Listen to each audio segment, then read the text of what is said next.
England boss Gareth Southgate, he spoke about Trent Alexander-Arnold's admission from the squad against Germany, saying that his all-round game is behind that of right-back rival Kieran Trippier. So, Dino, would you agree? And how would you use Trent in this squad?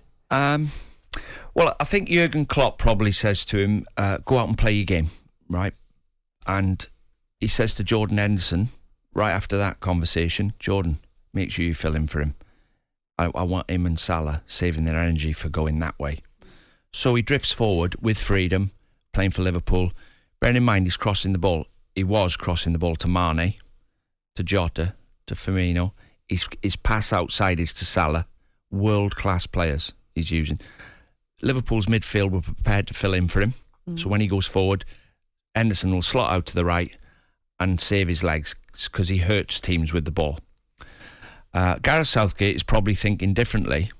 There's no Salah, Mane in the team, and he's probably saying to him, you're costing us defensively at times, and Reece James is probably a better defender than you. Not much in it going forward. Reece James is good going forward as well, but I would say Trent's just got the edge on him. His range of passing, I think, is pings, yeah. So the managers are talking to him differently. I'm not the manager of Liverpool or England, and obviously I'm sat here with you doing this. But if you ask my opinion, what I would say to him as his coach, I would say to him, I want you to carry on playing the way you're playing going forward, with freedom and just like making things happen for us.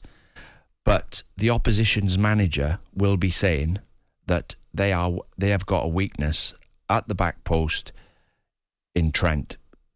That we can definitely create something. So you can stop him going forward by playing maybe two fullbacks that side of the pitch and stop him hurting you with the ball. But the other end of the pitch, if you've got a world-class left winger, which when you get to the latter stages of tournaments, they normally have got the best players. You play against Man City, who are clever, and they sneak inside him. He's got to defend better. I mean, Mitrovic getting that, the other side of him, and sometimes...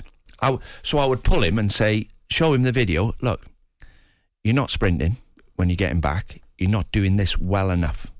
And it's going to cost you in the future if you don't improve at this. So we'll keep working at it every day. I'll keep reminding you and teaching you how to defend. Surely they can teach him how to defend at the back post between the two of them. I'm sure they can. Now, one man that I suppose doesn't agree with Gareth Southgate's decision as well as in the Daily Mail this morning, the Northern correspondent Dom King is joining us now on talkSPORT. Hello, Dominic. How are you? Hi, Dom. Fine, thank you. Good morning, Laura. Good morning, Dean. Morning. Good morning. Thank you for coming on.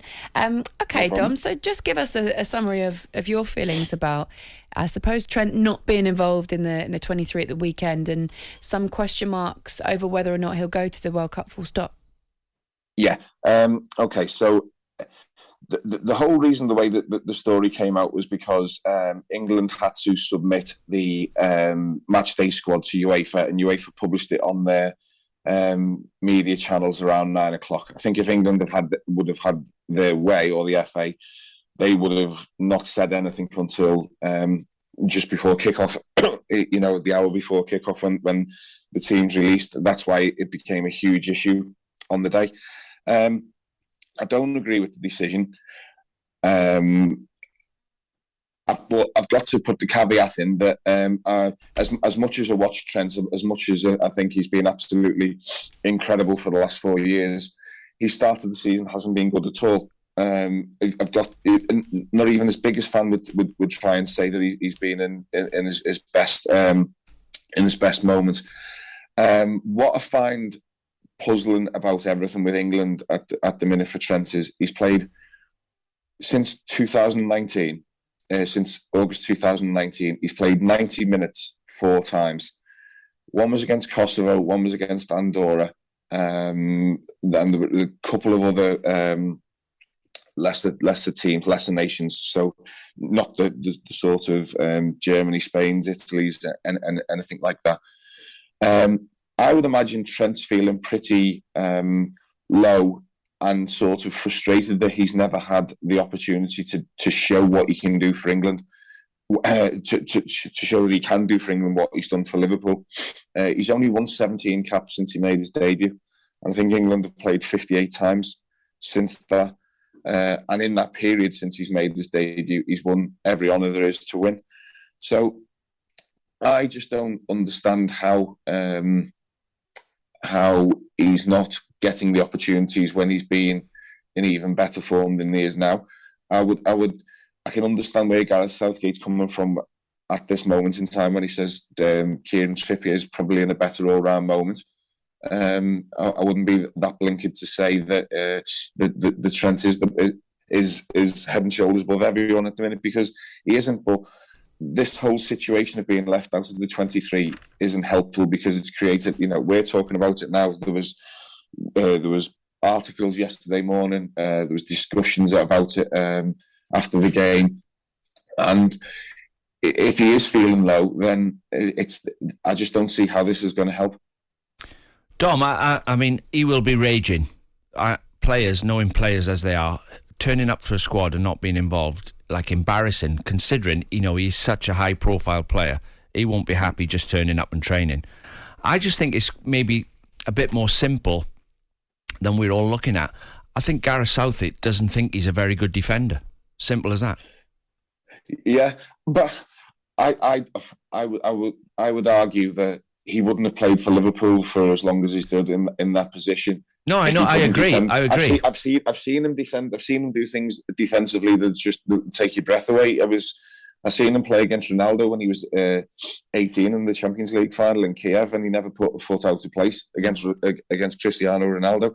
The thing about if he had no intention of playing him on Monday or against Italy, why did he pick him? Because I don't understand that treatment of it. I can understand not picking him from a form point of view. What I don't understand is the selection to take him away, to have him on the bench against Italy and not give him a minute, and then to completely leave him out of the squad altogether against Germany, and the feeling that creates. Now, Gareth said the door isn't closed on him going to Qatar, but my personal view is, if he does end up going and he is one of the 26, how is he going to feel in terms of is he going to be a spare part? If he is he going to feel sort of low, just like a bit part player? I don't know. It's a very sort of complex situation that's been created now. Yeah. Yeah, he's just got to go out and perform for Liverpool. I mean, like you just said, that Jurgen Klopp probably's got a different opinion of him than Gareth Southgate has, but Gareth's obviously adamant he's not a very good defender. But, I mean, if you were picking Liverpool's team tomorrow, would you play Trippier right back or Trent? No, so I wouldn't. That's the way I look at it. You wouldn't swap him. Right, Dom, absolutely. we've run out of time, but you've been writing really well about this, so if anyone wants to have a little read, go to the Daily Mail as well. Lots of discussion about the England side, not just Trent Alexander-Arnold too. Dominic, thank you so much, and we'll speak to you again very, very soon. Cheers, Dom. Yeah, look forward to seeing you. Thank you very much. Daily Mail's Dominic King there on talkSPORT Breakfast. talkSPORT Breakfast with Laura Woods, Monday to Wednesday mornings 6 till 10. On AM, on DAB, via the talkSPORT app and on your smart speaker. talkSPORT.